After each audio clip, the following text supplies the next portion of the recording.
नमस्कार दोस्तों, स्वागत है आपका मेरे यूट्यूब चैनल एस्ट्रोदिक में। कृष्ण जन्माष्टमी की आप सबको हार्दिक शुभकामनाएं दोस्तों। उम्मीद करता हूं कि आप सब अपने अपने घर में अपने अपने पास के मंदिरों में श्री कृष्ण जन्माष्टमी का उत्सव जो है बहुत अच्छे से मना रहे होंगे दोस्तों। तो दोस्तों आज का जो टॉपिक है वो है अपना जॉब और बिजनेस कि आप अपनी कुंडली के हिसाब से खुद देखें कि आप जॉब में ज़्यादा सक्सेस रहेंगे या फिर आप बिजनेस में ज़्यादा सक्सेस रहेंगे। ऐसा कौन सा काम है जिसे करने से आपको बहुत ज़्यादा सक्सेस मिलेगी आपकी लाइफ में, जॉब करने से या फिर बिजनेस करने से? और जॉब तो कैसा जॉब और बिजनेस तो कौन सा बिजनेस करने से आपको सक्सेस मिलेगी? तो पहले जॉब और बिजनेस को सेग्रीगेट करने से पहले दोस्तों पहले हम ये देखेंगे कि हमें जॉब और बिजनेस कहाँ देखना है, किस तरीके से देखना है। तो दोस्तों सबसे पहले आपको अपना D1 चेक करना है कि D1 में है आपका 10th लॉर्ड है जो, उसकी क्या पोजीशन है, क्योंकि 10th लॉर्ड जो होता है कुंडली का, जो 10वां भाव का स्वामी होता है, वो आपका कर्म का कारक होता है कि क्या आप कौन सा कर्म करेंगे क्या नहीं करेंगे। दूसरा आपको प्लेनेट देखना है, D1 का जो लॉर्ड रहेगा, जो फर्स्ट लॉर्ड रहेगा, क्योंकि वो आप खुद है, उसकी क्या पोजीशन है कुंडली में वो देखेंगे, और वो कौन सा ग्रह बनता है वो आप देखेंगे दोस्तों।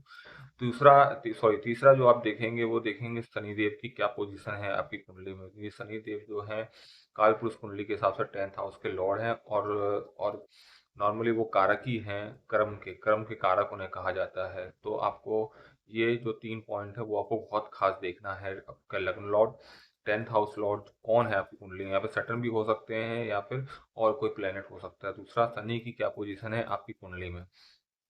इसके बाद आपको देखना है D10 में।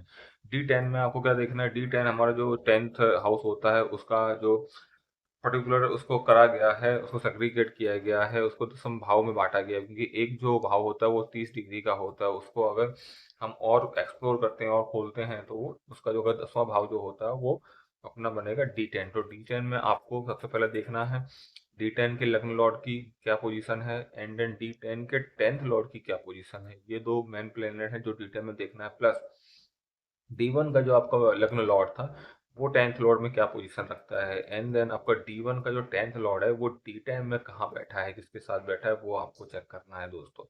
एंड देन आपको उसी की तरह सेम आपको शनि जो कारक हैं, D10 के खुद कारक हैं और कर्म के कारक हैं, तो उसमें भी आपको ये मेन पॉइंट देखना है। कहने का मतलब दोस्तों ये जो 3 पॉइंट आपने D1 में जो देखने हैं वही सेम पॉइंट है वो आपको D10 में भी देखना है। लेकिन D1 के जो लॉर्ड है और लॉर्ड है खासकर D1 के जो लग्न लॉर्ड है और D10 के जो आपके कर्म के लॉर्ड है उनकी क्या पोजीशन है D10 में, वो कहीं उच्च के होके तो नहीं बैठे हैं या फिर नीच के होके तो नहीं बैठे हैं। वो आपको ये देखना है कि क्या पोजीशन है उनकी। उसके हिसाब से आप किसी निष्कर्ष में पहुंच सकते हैं कि आपका जो कर्म है किस तरीके का है, कहाँ है, किस तरीके से है, आप उसमें ज़्यादा ऊपर तक जाएंगे या फिर ज़्यादा तक नहीं जा पाएंगे। तो वो आपको इन दोनों D1 और D10 के जो ग्रह हैं जो मैंने बताए हैं उसके हिसाब से वो निष्कर्ष आपको निकालना पड़ेगा। तो ये तो हो गया नॉर्मल, अब कर्म के बारे में हो गया कि आप कौन सा कैसा कर्म करेंगे। अभी देखते हैं जॉब और बिजनेस का दोस्तों। अगर आपकी कुंडली में मान के चलिए, अगर 6 लॉर्ड है, 6 लॉर्ड अगर 6 भाव जो होता है, 6वां भाव होता है वो होता है जॉब के लिए, और 7th हाउस जो होता है वो होता है बिजनेस पार्टनरशिप के लिए। अगर आपकी कुंडली में और खासकर D10 में, मैं जो बोल रहा हूँ आपको D1 और D10 दोनों में चेक करना है दोस्तों। अगर आपकी कुंडली में 6 भाव, अगर जो 6 हाउस है वो बहुत ज्यादा स्ट्रांग है, 6 हाउस का जो लॉर्ड है वो बहुत ज्यादा स्ट्रांग है। स्ट्रांग मीन्स किस तरह से, जो 6 हाउस का लॉर्ड है वो अपने लग्न लॉर्ड के साथ बैठा है या फिर D10 जो D10 के लॉर्ड है उनके साथ बैठा है, दृष्टि संबंध में है, परिवर्तन योग में है, किसी तरीके के योग में है, और आपका 6 लॉर्ड का जो 6 भाव का जो अष्टक वर्ग है उसमें ज्यादा बिंदु आ रहे हैं कंपेयर देन 7th हाउस में। तो दोस्तों आपको जॉब में ही जाना चाहिए। ठीक है दोस्तों, फिर इसके बाद 7th हाउस का अगर हम देखेंगे, 7th हाउस अपना बिजनेस और पार्टनरशिप के लिए होता है। अगर 7th हाउस का लॉर्ड आपका फर्स्ट लॉर्ड के साथ युति में है, परिवर्तन में है, या फिर किसी तरह से के नक्षत्र में बैठा हुआ है, या फिर 10th लॉर्ड के साथ उसका कोई ना कोई संबंध बन रहा है, किसी भी तरीके का नक्षत्र का परिवर्तन का, या फिर एक दूसरे के नक्षत्र परिवर्तन कर चुके हैं, दृष्टि में है, एक दूसरे से केंद्र में है, तो ये आपको इंडिकेट करता है कि आपको बिजनेस में जाना चाहिए दोस्तों। तो ये दो तरीके के अलग अलग पॉइंट्स हैं जो आपको 6 और 10th में आपको देखना है दोस्तों।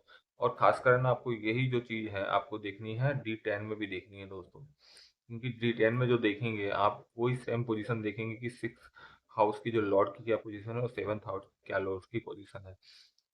एंड देन आप ये भी देखेंगे दोस्तों कि जो सिक्स्थ हाउस का लॉर्ड है और जो सेवंथ हाउस का लॉर्ड है उसका सैटर्न के साथ क्या डायरेक्टली कोई संबंध बन रहा है। अगर सैटर्न के साथ सिक्स्थ हाउस का लॉर्ड का संबंध बन रहा है तो इसका मतलब आपको जॉब में ज़्यादा सफलता मिलेगी दोस्तों। और अगर सेवंथ हाउस के लॉर्ड के साथ मिल रही है तो आपको बिजनेस में ज़्यादा सफलता मिलेगी दोस्तों। वही आपको सेम जो पैटर्न है वो अपना D10 में भी देखना है दोस्तों।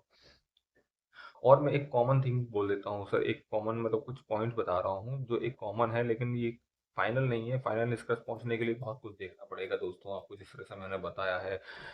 राशियां देखनी पड़ेंगी, भाव देखने पड़ेंगे, योग देखने पड़ेंगे। लेकिन मान के चलिए अगर आपका लग्न लॉर्ड या आपका टेंथ लॉर्ड दोनों में से कोई भी अगर 6 8 12 में है तो ये मान के चलिए कि मैक्सिमम 99% ये होता है कि वो बंदा जॉब में कंफर्टेबल नहीं होता।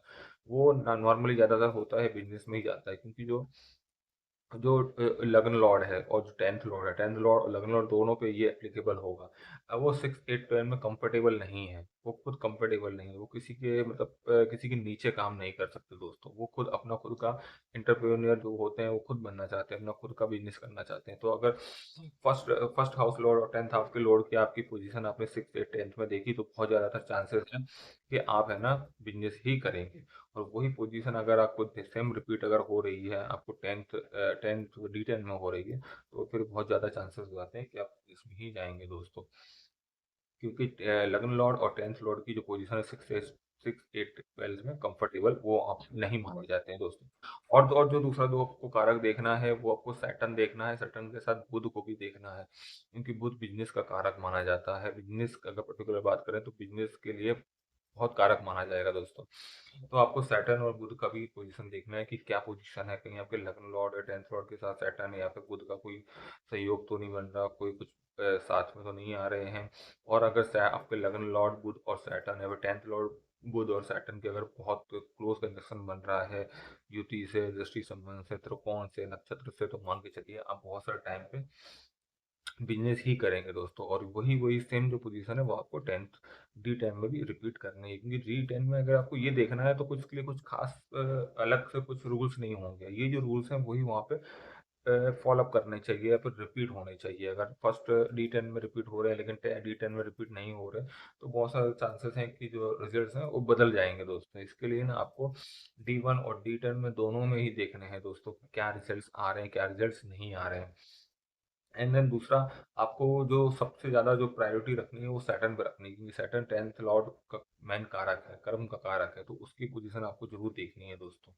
एंड देन दोस्तों इसके बाद अगर इसमें अगर हम बात करें कि कोई गवर्नमेंट जॉब की भी बारे में बात करता है कि गवर्नमेंट जॉब है कि नहीं है, कि गवर्नमेंट के बारे में बात करते हैं। नॉर्मली क्या गवर्नमेंट में कारक में अगर देखा जाए तो आपको लेने यही सब है, यही सारे प्लैनेट्स, यही सारे भाव देखने हैं। लेकिन इसमें क्या होगा, आपका सूर्य जो है वो इसमें इंक्लूड हो जाएगा। अगर मान के चलिए आपका टेंथ लॉर्ड की या फिर खासकर सूर्य शनि की युति है, सूर्य के साथ सॉरी मैं सूर्य शनि की युति कहीं पे भी है, तो आपके बहुत ज़्यादा चांसेस हो जाते हैं कि आप है ना सरकारी नौकरी में जाएंगे। ये खासकर ये होती है अगर फर्स्ट हाउस में हो रही है, केंद्रास में हो रही है, टेंथ हाउस में हो रही है, तो बहुत ज़्यादा ये आपको बताता है कि आप गवर्नमेंट जॉब में जा सकते हैं। एंड देन एक मैं और चीज़ बता रहा हूँ आपको कि अगर आपका जो सूर्य है, अगर सूर्य टेंथ हाउस में अगर केंद्र में आ जाता है, केंद्र में अगर फर्स्ट हाउस में आ जाता है,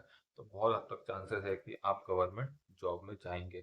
और अगर आपकी कुंडली में सूर्य और शनि की युति है तो आपके बहुत ज़्यादा चांसेस बन जाते हैं कि आप ना गवर्नमेंट जॉब में जाएंगे दोस्तों। और दूसरा अगर सिक्स हाउस भी अगर इसमें इंक्लूड हो जाए सूर्य के साथ, तो बहुत ज़्यादा चांसेस बन जाते हैं कि आप गवर्नमेंट जॉब में जाएंगे, क्योंकि सूर्य गवर्नमेंट का कारक है और शनि कर्म का कारक है। अगर सूर्य शनि की युति किसी तरीके से हो रही है या आपके टेंथ लॉर्ड या फिर सूर्य की युति हो रही है, आपके लग्न लॉर्ड टेंथ लॉर्ड और सूर्य की युति हो रही है, उधर फिर टेंथ हाउस में भी हो रही है, तो ये मान के चलिए कि गवर्नमेंट जॉब लगने के बहुत ज़्यादा चांसेस होते हैं। अब ये चीज़ अलग बात है कि आपकी कौन से गवर्नमेंट सेक्टर में लगेगी, फूड में लगेगी। अगर आपका एट्थ हाउस मजबूत है तो फिर आपको आपका इनकम टैक्स में लग सकती है। अलग अलग डिपेंड करता है, वो भाव के हिसाब से होगा कि कौन से भाव में आपको आपका सूर्य और शनि का ये युति, या फिर कोई भी जो युति है गवर्नमेंट के रिलेटेड खासकर सूर्य के साथ, वो कौन से हाउस में हो रही है, तो वो पैटर्न चेंज हो जाएगा। लेकिन गवर्नमेंट जॉब लगने का जो चांसेस है वो सूर्य और शनि का कहीं ना कहीं का कंजक्शन या फिर कुछ ना कुछ रिलेशन होना ही चाहिए, या फिर टेंथ लॉर्ड के साथ होना ही चाहिए, तभी गवर्नमेंट जॉब आपकी लग सकती है। एंड देन रिपीट आपका टेंथ D10 में भी ए होना चाहिए दोस्तों। ये जस्ट एक छोटा सा इंट्रोडक्शन वीडियो था दोस्तों, कि हम जॉब करें या बिजनेस करें दोस्तों। तो आई होप ये आपको वीडियो अच्छा लगा होगा। इसके ऊपर हम और मोर मतलब एक्सप्लोर करेंगे इसको, कि जॉब ही लगेगी तो किस सेक्टर में लगेगी, सफलता मिलेगी उसमें कि नहीं मिलेगी, या फिर जॉब है तो बिजनेस लगेगा तो कौन से सेक्टर में आप बिजनेस करेंगे, बिजनेस करेंगे तो कब तक करेंगे, क्या फिर बिजनेस करने के बाद कहीं आपको आपका बिजनेस बंद हो गया, आपको जॉब करनी पड़ी, या फिर आपने स्टार्टिंग में कुछ साल जॉब करी फिर आपने बिजनेस में कन्वर्ट कर दिया। तो इस हिसाब से हर चीज अलग अलग हिसाब से काम करेगी, युति से दशा से आपको फल के काम करेगी। जैसे मान के चलिए D1 में आपको बिजनेस के योग अच्छे बन रहे हैं, लेकिन मान के चलिए D9 और T10 में इसके योग कम बन रहे हैं, तो इसका मतलब ये होगा कि बहुत से टाइम स्टार्टिंग में तो आप बिजनेस की करेंगे, लेकिन उसमें ज़्यादातर सफल ना होने के बाद कुछ सालों बाद आप जॉब में आ जाएंगे।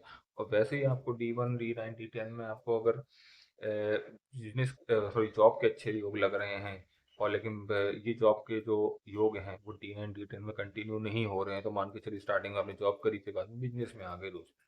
तो ये भी दोस्तों एक हो सकता है। तो ये बहुत वास्ट सब्जेक्ट है, बहुत बड़ा सब्जेक्ट है, एक आज की कर्म का टेंथ का बहुत बड़ा है। इसके ऊपर हम बीच में और भी वीडियोस बनाते रहेंगे दोस्तों।